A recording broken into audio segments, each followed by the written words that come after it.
Hello everyone! In this video, I'm going to show you how you can change the color of your image in Canva.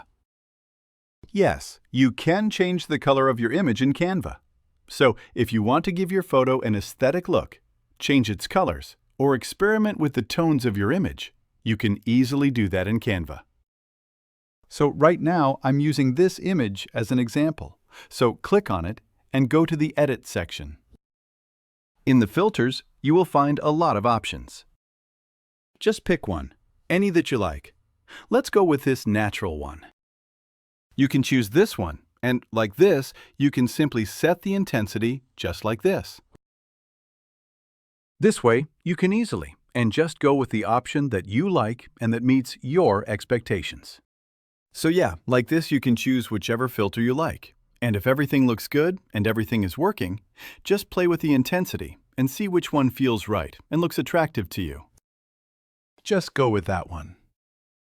That was the simple process for how you can change the color of your image in Canva. Within a few seconds, you can adjust your image colors to your preference. If your image has high intensity, you can tone it down and reduce the colors.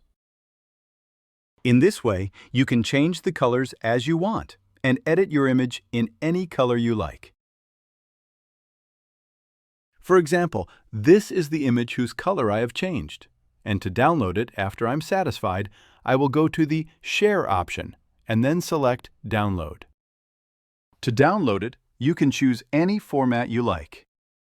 For now, I will go with PNG and download it.